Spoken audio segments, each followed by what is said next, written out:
What's up, people? Happy Monday. Happy Mingus Monday. Welcome to the Charles Mingus Mondays live on Facebook. The Mingus organization, along with the musicians, are doing this every single Monday for the time being until we're back at it, back at the club. The Mingus Big Band Orchestra and Dynasty is at the Jazz Standard every Monday.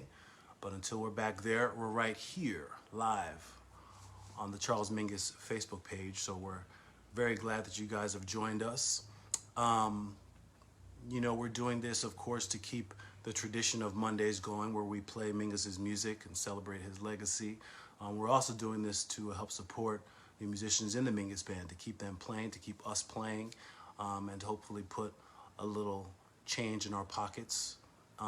Speaking of that, before I say anything further, if you want to donate some change, you can go right here to paypal.me, Mingus Bands, and you can hook it up. I'll remind you of that later. So this is the first Mingus Monday that is being done by a horn player, being me. The pressure's on. So what I've decided to do, what we've all decided to do, is take this opportunity to, while playing Mingus's music, plug a beautiful piece of propaganda and educational tool, the Charles Mingus More Than a Play-Along. Some of the songs, in fact, most of the songs I'll be playing today, I'll be accompanied by this play-along. And this play-along features some of the Mingus Band members playing, Mr. Boris Kozlov, Tommy Campbell, and John Hicks, who I had the pleasure of playing with for many years in the band. So, this is a very useful tool for students and also for professionals, as you'll see in a minute. It's a great rhythm section, and we're able to just jam out and play some Mingus music, all right? So I'm going to stop blabbering. I'm going to play a little something. The first thing that I'm going to play is... Oh, before I play, I want to just say we're going to entertain questions all throughout this, all right? So I'm going to play, we'll talk, do a little Q&A, then I'll play some more. So please, if you have some questions, feel free to put them in the comments.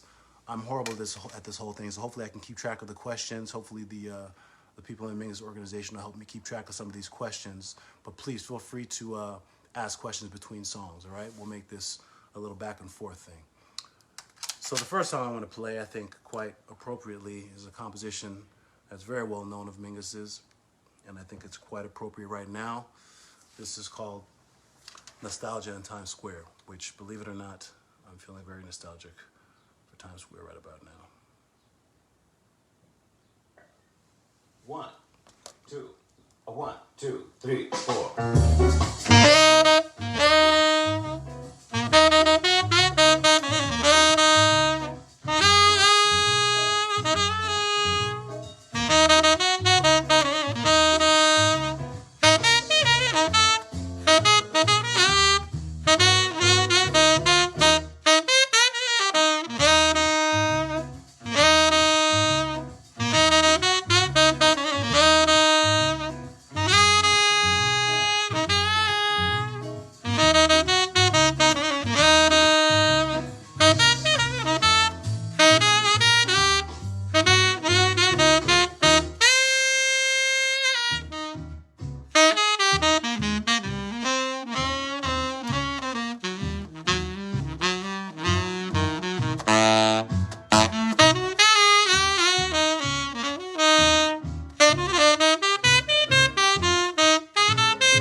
Yeah, baby.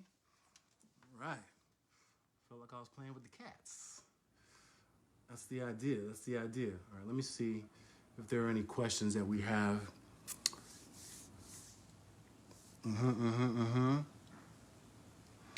Favorite saxophone who played with Mingus? My man, oh, I thought that was somebody else, but it's Theodore Davis. All right, the favorite saxophones who played with Mingus.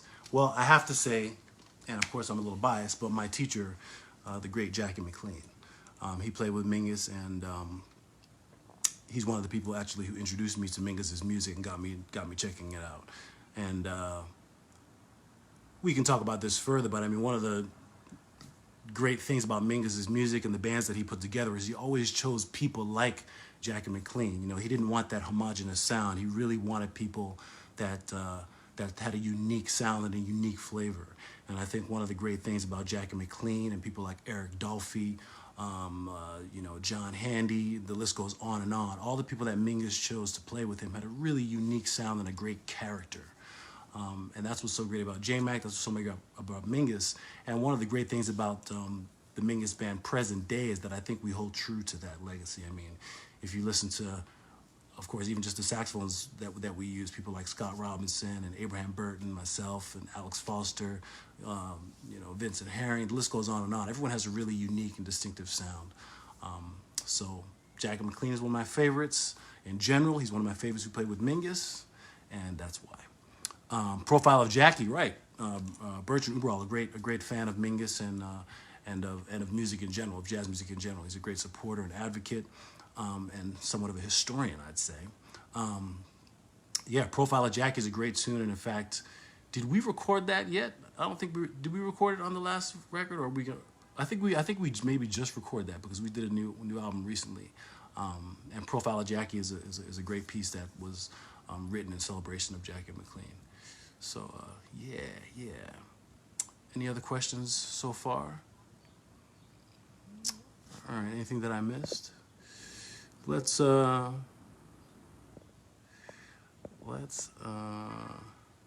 Hong Kong Philharmonic. That's cool. I like that. We're gonna play a little bit more.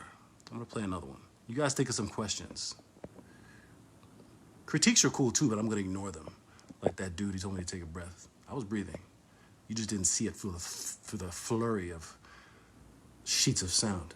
All right, let's play. What are we gonna play now? Oh, you know what? One of the great things about this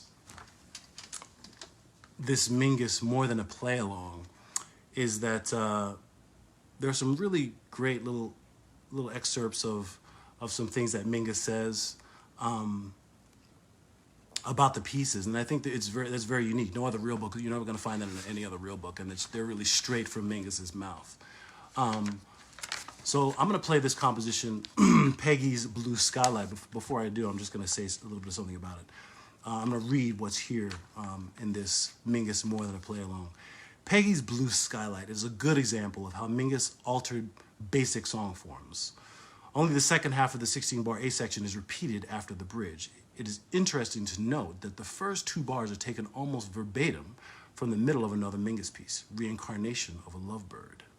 There is no fixed form for this tune. Musicians should keep in mind that Mingus always allowed for a flexible interpretation. On the first recording, for instance, the A section is repeated 5 times. Following that recording for Atlantic on November 6, 1961, Mingus kept Skylight as an active part of the repertoire for the next 16 years. About the origins of the piece, he said, this is what Mingus said, "I wrote it on piano at Peggy Hitchcock's house. We were friends. She wanted to take the blue plastic shield from the cockpit of a fighter plane and replace her skylight with it. So the sky would always be blue. The government wouldn't let her do it." So that's Peggy's Blue Skylight. Peggy's Blue Skylight also formed part of Mingus's monumental epitaph suite, written for a 31-piece orchestra and finally premiered posthumously on June 3rd, 1989 at Jazz at Lincoln Center in New York City, with Gunther Schuller conducting. The New York Times called it one of the most important events of the decade. So I think that's pretty cool to have that little history about the tune. And, they mentioned Epitaph, and I was fortunate enough to actually be a part of Epitaph twice, once at Lincoln Center, and then once we went on tour after that. Really amazing and very intense piece of music to be a part of, and I'm glad I got a chance to do that. Anyway, we're going to play a little bit of, when I say we, I mean myself, Boris Kozlov, John Hicks, and Tommy Campbell, virtually. Let's see what we can do here. Peggy's Blue Skylight. Peggy's Blue Skylight. Yes. 1, 2, 1, 2, 3.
Bass players always got to get the last word. Anyway, that was Peggy's Blue Skylight. That's a fun song to play. It's in a lot of real books. And again, it's in this fake book. Guys at the Mingus team, feel free to send me a message or something if there's a question that I haven't seen. I'd love to answer some questions. A sweet descending run. Thank you very much. Any questions? Any questions? The volume was better on this one. That's good. That's good. It's not at noon. Any questions out there?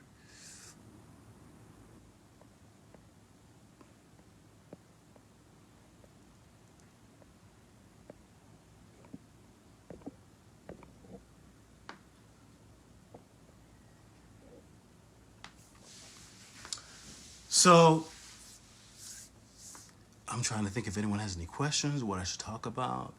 You have your own picture on the back wall. Yes, the only picture that I have in my home is of myself.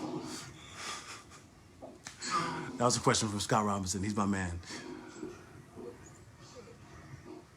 That's just this room, Scott. I got this great photo that a photographer in Europe took.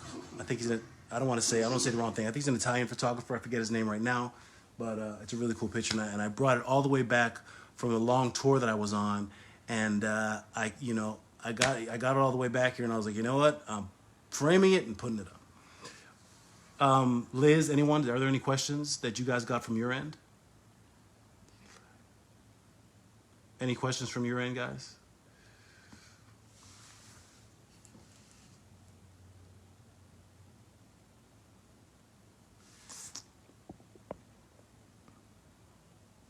Yes, that tune's in D flat. Hey there, Wayne. Can you hear me? Yeah, I can hear you. Yeah, I can hear you. Awesome.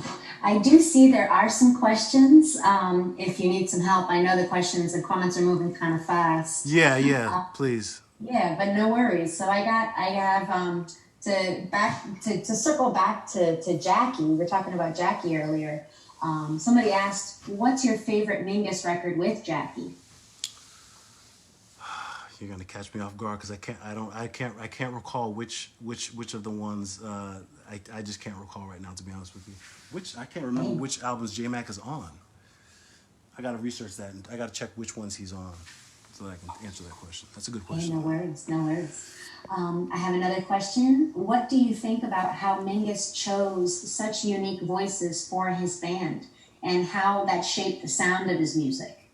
Sure. Well, that person answered that very question. I mean, because he decides to get unique people, that shaped his music. And I mean, in a lot of ways, he was really taking the cue from people before him, like Thelonious Monk and Duke Ellington in particular.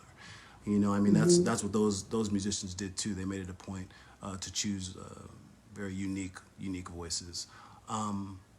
And I think one of the things that Mingus liked to do is he liked to challenge his musicians, and even more than challenge them, he liked to kind of try to mess them up in a way and force them to play outside of their box. So, I mean, I think early on, someone like Jackie McLean was known for obviously having Charlie Parker, having Bird be his main influence. And it's said that Mingus told him, like, look, man, you got to get away from that Bird. You know, you got to get away from that Bird and do your own thing. And so Mingus is really one of the people that helped J-Mac get his own sound. And he would do things like write things in a strange key. Someone asked if this tune was in D flat. It is in fact in D flat. And what the funny thing is, D flat is actually a pretty challenging key for the bass. But Mingus always wrote a lot of tunes in these D flat, G flat, these difficult keys. I think to challenge musicians is to make them, instead of playing their go-to licks and ideas, to push them. So. And like I said earlier, that holds true to today, because I think a big part of the way my sound and my abilities developed the way they did, and even other saxophone players who played in the band before me, like someone like Seamus Blake or a lot of great musicians, I think it's in part due to having to play Mingus's music. You can't really just rely on your same old stuff. You have to figure out a way to make this music flow comfortably for you on your instrument. So it's a back and forth. Not only do the musicians that he chooses affect the music, but the music affects the musicians that he's chosen. So. Yeah, absolutely. Moving on. When playing live, who picks the selection of tunes? That's a good question too. I mean, that depends. I think it's somewhat of a democracy. I think sometimes I think sometimes Sue has an idea of what she wants the band to play, depending on what we haven't been playing lately, or what we have been playing lately, or what we're preparing for. And so Sue and also her people that help her in the office have some say in that regard. I think the short answer in a way is the musical director. So every now and again, I'm the musical director. Most oftentimes, Alec Foster or Boris Kozlov are the musical director, so they choose the set. But the great thing about those guys in particular and the band is, like I said, it is a democracy somewhat. So especially on the road, it's amazing how democracy works on the road. But for example, we'll be at a gig and we'll have, let's say, a set of we'll have a half a dozen tunes that maybe Sue or people in the office wanted us to play, make sure we play. But then there's still another half a dozen more tunes to pick for a show. So we might try to do some sort of mix and ask cats, and a lot of times that ends up in a before the show argument for like 40 minutes. But the other interesting thing about this band is that generally when we're on the road and we get into some spats backstage, that's usually going to be a really, really good set. So, Yeah. like I said, it all adds to it. And let's do one more. What do you like most about playing with the Mingus Big Band compared to other ensembles? What do I like most? That's a good question. There are a lot of things that I like about it. I mean, I think the thing I like the most is the freedom that it gives me to be myself, and to approach the music in any way that I want. I definitely, I've been playing in the band for 20 years, so I've definitely developed my own identity and my own concept for how I want to play now, and I definitely hold true to that in general. But I think really depending on my mood, if I'm just feeling like really out there, and I'm playing a Mingus tune and I want to just go out, I can do that, and it's really not an issue because that's just where it went. I mean, in some bands that I'm in, I have a great time and I'm myself. But I feel like if I feel like just going nuts because that's just how I feel that particular moment, I'm not necessarily free to do that. If I in the same token, if I'm playing, sometimes I'll be playing with the band and I'll really, I'll be listening to a lot of, I don't know, let's say Lester Young, for example, or Gene Ammons, or I'll be listening to some different kind of stuff. And maybe for my solo, I'll want to just kind of coast in that kind of area. And again, the music lends itself to that. So it's really free and open to kind of do whatever I want, whenever I want. Yeah, that's it. Actually, that sort of leads into another question that was asked. How do you approach developing your solos over Mingus tunes? And we'll wrap it up with this one and continue. Well, that's something that, again, that I've developed over the years because, again, Mingus's music is very challenging. And one of the things that, when I first joined the band, one of the things that I had to deal with right away, and granted, I had done a lot of things before I joined the band too. I played with different people, and I had some small accomplishments, but I still had plenty of work to do. And when I joined the band, one of the first things that jumped out to me is, okay, I really have to be 100% able to play any sort of chord changes in any sequence, at any tempo, at any given time. I mean, first and foremost, I have to be, in order for me to be able to play free and to try to develop some sort of identity and try to create a musical solo, I can't be stumbling over difficult chord changes. It just can't happen. So I was already pretty okay at playing changes and stuff like that because I studied with Jack McLean and that's what he was all about, amongst other things.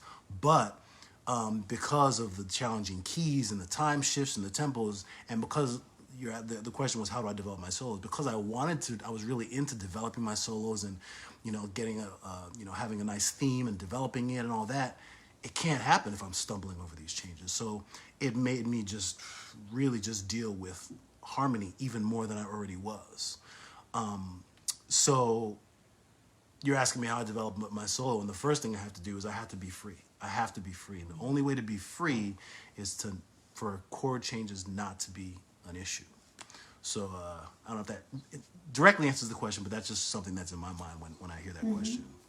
Yeah. So maybe I'll play a little something, and hopefully there'll be some more questions. And I think I mentioned Lester Young a minute ago, so maybe I'll play one of Mingus's most known pieces. And someone also asked what was my favorite Mingus piece to play, and this is definitely one of my favorite Mingus pieces to play. It's also one of the most challenging in a lot of ways, and maybe we'll talk about that a little bit afterwards. But anyway, this is a composition that Mingus wrote in celebration of the life and legacy of the great saxophonist Lester Young. This is Goodbye Porcupine Hat.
there you have it. I hope you guys enjoyed that.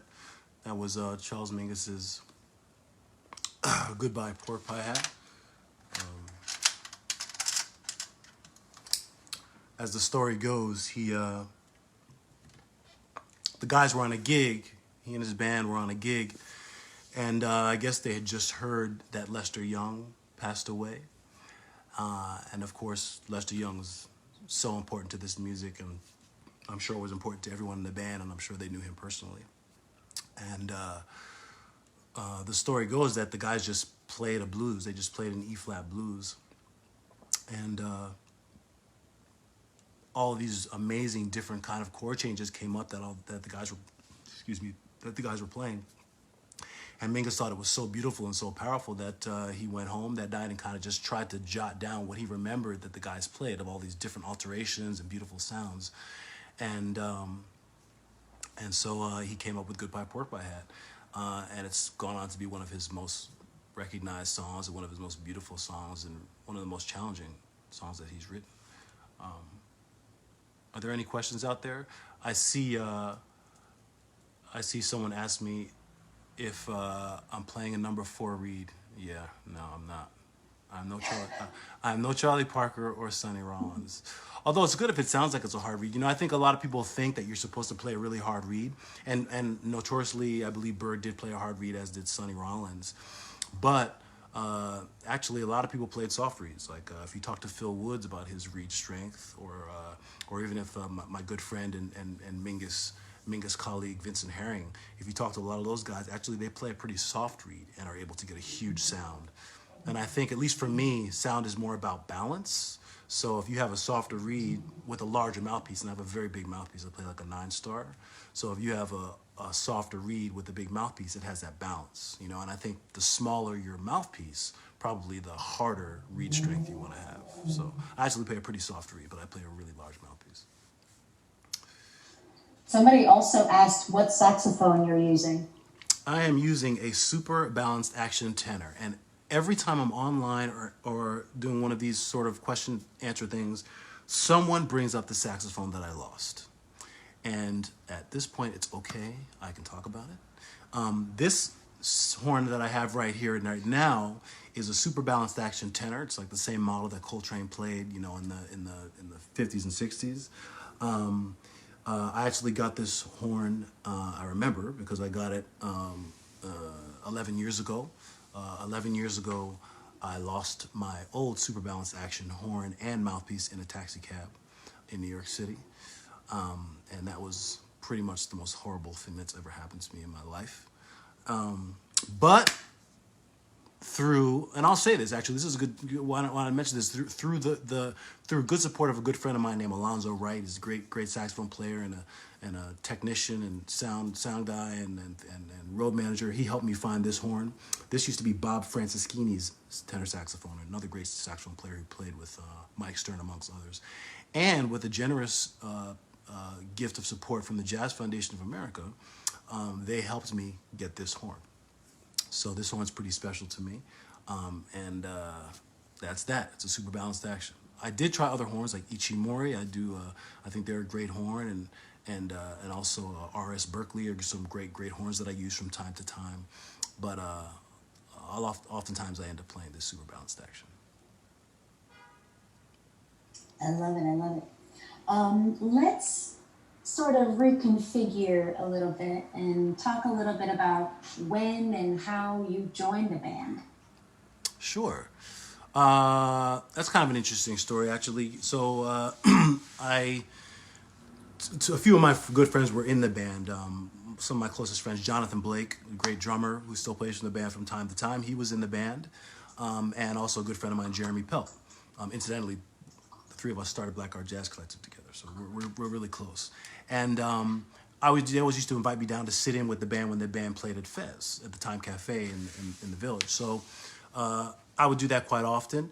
And the band played on Thursdays. And this was in 2000. I moved to New York in 99. This is 2000. And I would always go down, and I think I sat in once. I was nervous as heck and played on a blues or something. And Sue was kind of hot and kind of lukewarm, to me. But then one Thanksgiving morning, I got a phone call from Sue Mingus, and she was like, Wayne, would you want to come down and play with the band tonight? And I was like, yeah. And the thing is, I was in New York. I didn't really have any family here. I had nothing to do on Thanksgiving. And because it was Thanksgiving, a lot of the regular guys went home. So, the band was, as far as I was concerned, going to be a whole bunch of subs because no one was around. So I went down and I took my seat, and down the aisle was like Vincent Herring, I think Alex Foster, John Stubblefield, and in the back was Randy Brecker. I think Jeremy Pell was on the gig. On drums was Jeff Tane Watts. On piano was Dave Kikoski. I was like, Jesus Christ, this is crazy. So all of my, the guys that I would hear playing all the time, and a lot of the, the younger heroes of mine were all in the band. So that was my first gig with the Mingus Band in Thanksgiving of 2000, and and she kept calling me from then. Seamus was the steady first tenor at that time, and he was getting busy doing a lot of other stuff. So I ended up getting called quite a bit to sub for him, and then eventually I was just ended up being pretty regular call. So that's how that began. Nice. Do you have any standout musical moments over the years? Actually, yeah, I do. What's funny is I'm using this more than a play along, and I mentioned that the rhythm section is Boris Kozlov, our man Tommy Campbell, and John Hicks. And I don't know, first of all, people really should know about John Hicks, a great pianist who played with Mingus and played with many, many other people, Lee Morgan and countless of other musicians, a really great pianist that we lost maybe around 2006 or 8 or something like that. And I was on a tour with the band, and Hicks and Stubblefields and Ronnie Cuber, all the usual suspects back then were on the gig. And I don't think people know this about John Hicks, but some of the most beautiful solo piano that I've ever heard in my entire life in any genre was been played by John Hicks. And he's the most amazing, and I say that with no disrespect to anyone else, but I mean, just so you know what the gravity of what I'm talking about. Before I moved to New York, I was in the Thelonious Monk Institute, and I was fortunate enough to do a small tour with Herbie Hancock, who everybody knows who Herbie Hancock is. And every night on that tour for several weeks, I got to hear Herbie Hancock. Not only did I get to play with Herbie Hancock, but I got to hear him play solo every night. He would play Maiden Voyage, he would play a lot of his pieces solo. And up until I heard John Hicks play solo, hearing Herbie play solo every night was the most amazing thing I've ever heard in my life. And then I went on the road with the Mingus Band, and I got to hear John Hicks play solo every night. And his solo playing is magnificent, and to this day blows my mind. So that's something that I hope people really look out for. Check out John Hicks more, and something that I'll never forget: the power of his solo piano playing. Someone asked me if there was an inherent sound in the vintage horns. Kind of, yeah. I mean, I think the vintage horns have a definitely certain sound, but ultimately the sound is you, not your horn. So I mean, I can get the sound that I want on pretty much most horns. For me, it's not so much about the sound, even though yes, I do think it has an inherent thing. For me, I think it's more about the feel. So if I choose a horn, I choose a horn because I can get around it. Again, just like I was saying about creating a good solo and all that, about being comfortable and not having the chord changes hinder you. It's the same thing with the instrument. I want to play an instrument that I don't have to think about playing, that plays everything where I need it to be. It's smooth and there's no issues. So, and then I can get the sound that I want. I can do whatever I want to do. So for me, in a way, it's more about the feel of the vintage horns than anything else that I end up keep gravitating towards it. Yes. What about Mingus do you think people relate to?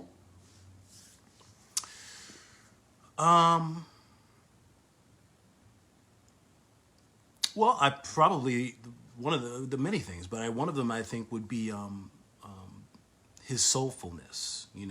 What's great about Mingus is a lot of these tunes are really just reorganized blues forms of some sort. There's a lot of blues and a lot of gospel music in Mingus's music, in addition to Western classical and stuff like that. So I think that's pretty cool. And I think a lot of people can just relate to the blues and just to groove. And along those lines, on a more personal note, as far as Mingus goes, I didn't get a chance to meet Mingus. I didn't know Mingus personally, but I know the legend of Mingus, not just from reading books, but also from his widow Sue Mingus. So, Mingus had a very dynamic personality, and one of the things that I love about Mingus, and I relate to him through this at least, is that he kind of didn't give a bleep. So if he was in a bad mood and he was grumpy and he wanted to go tell someone that they should go and whatever themselves, he would do that, and he would mean it. And if the audience wasn't listening and he was bothered by that, he would say it and he would mean it. Along other lines, when he really loved someone and thought that someone was beautiful and thought that they deserved to know that, I think that he would let them know that. And he was a very sentimental person as well. So I know for myself, I have a lot of strong opinions, but I don't always feel that I can voice them because I'm more concerned with what people are going to think about me, or I'm concerned about the environment. And I think in some ways, a lot of us wish we could be more like someone like Charles Mingus, who would just say whatever the heck he wanted whenever he wanted to say it. I think we would all love to be able to feel that free. So I know I admire that about him. Love it, love it. It's interesting you say something about the blues. Can you talk about Mingus's treatment of the blues throughout his music? Well, I don't know that I can do that well, but one of the things, at least with a song like Goodbye Pork Pie had, and something that I've tried to do in some of my compositions as well, is keeping the flavor, keeping the melodic content of the blues, right? But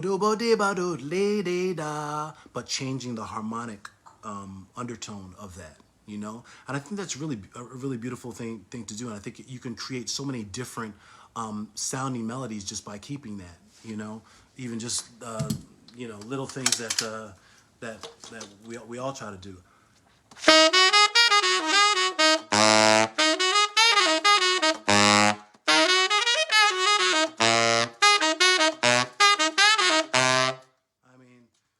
That's awesome as far as I'm concerned.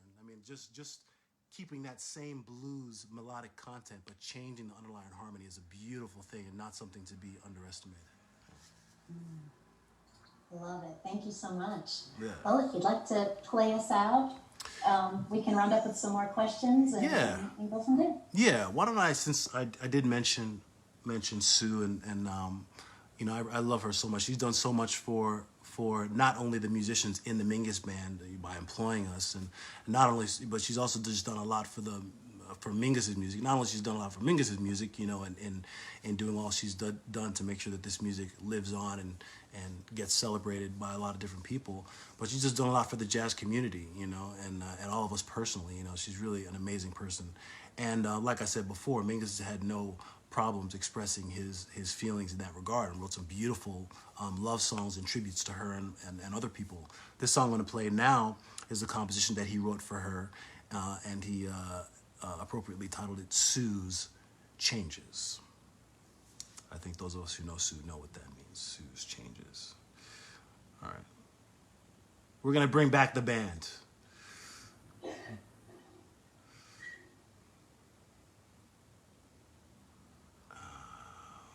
Where is he? Where is it? Here we go. Sue's Changes. 1, 2, 3, 4.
Sue's changes.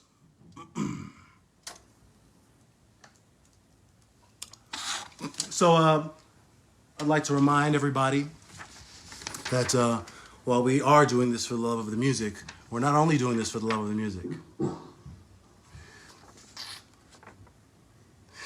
Please donate to the musicians that keep this happening.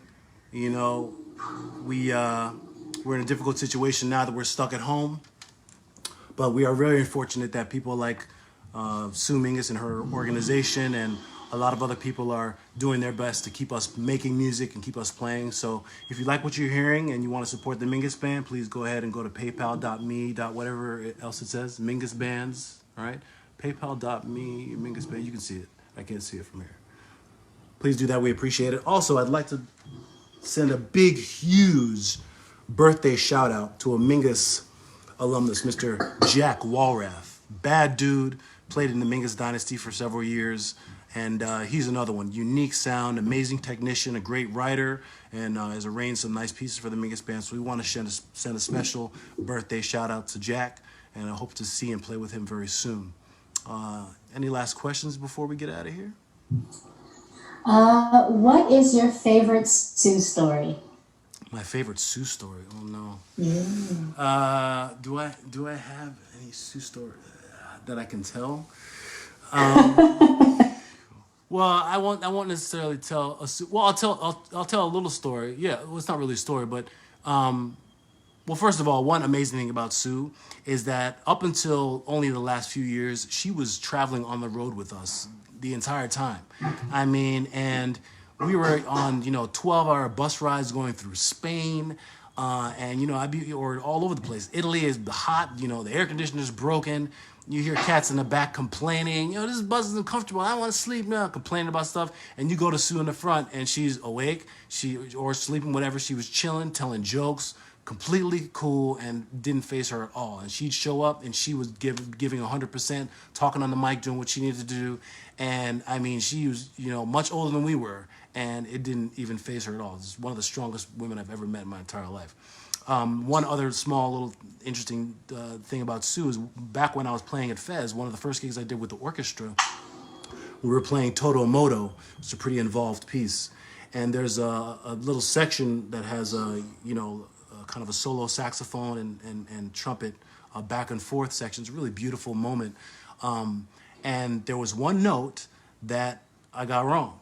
And I mean, no one in the audience noticed because I played it with such conviction and it was beautiful. But at the end of the set, Sue was like, "That was very nice, Wayne, but you played one wrong note." And then she sang it back to me and she knew exactly what the hell she was talking about. And that's Sue. A lot of people maybe over the years might say, "Oh, well, so-and-so's not a musician. They shouldn't be saying anything." But she's been around this music. She's listened to it for decades and years. And she knows what she's hearing. She might not know exactly the theory behind all of it, but she knows exactly what's right and what's wrong, and she'll tell you. So that's a beautiful thing about Sue. Yeah. There's so many style and tempo changes. How is it to approach that in a big band setting? It's challenging. You have to have a great rhythm section. I mean, we're in the Mingus Band are very blessed to have people like, Donald Edwards and Jonathan Blake and Tommy Campbell, all these guys. You have to and you have to have a great, strong rhythm section. I just mentioned drummers, but it also can't happen unless you have an amazing bass player like Boris Kozlov is. And when he's not there, I'm always sad, because again, you want to be free with this music, and part of being free with Mingus's music is to be able to approach it rhythmically in a variety of ways and be ready to do so. And when you have a rhythm section, like especially when people like, if one of my favorite rhythm sections is Boris Kikoski and Jonathan Blake, or Boris Kikoski and Donald Edwards. There's a lot of great combinations that I like, but I mentioned them in particular. Is when I have that, and I look back there and I see certain cats, I'm like, okay, I know that this is going to be able to go in a lot of different directions. So rhythmically, it's not as challenging as well, it's definitely challenging, but it's not as difficult as it might seem when you have such a great rhythm section. When you don't, and you still want to do some of these things, because even when I lead the band, the opportunities that I get to lead the band, I always want to try to do something different, like rhythmically, but it really depends on the rhythm section I have, and I hesitate to try it when it's not the right rhythm section. Yeah. It's so funny. Someone in the comments says they're going to transcribe you.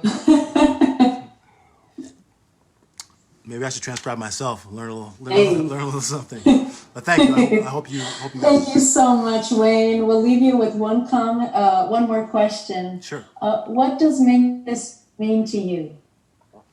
Mingus to me means self-expression. It means freedom. It means the blues. It means the soul, and it means a juxtaposition. Is that the right word? A juxtaposition of beauty, of dirtiness, and of everything that the world has to offer. There you go. Amazing. Thank you so much, Wayne. This was awesome. A sort of switch up on the format. I was really enjoying getting to talk to you and ask you some questions. Next week, we have Lauren Sevian playing, which we're very excited about as well. So we're opening it up to the horn players, and we thank you for kicking us off. My pleasure. Thanks so much for having me. And everyone out there, thank you for listening. And follow me on Instagram and all that. Follow the Mingus Band, and let's stay in touch. Thanks. Absolutely. Thank you so much. All right.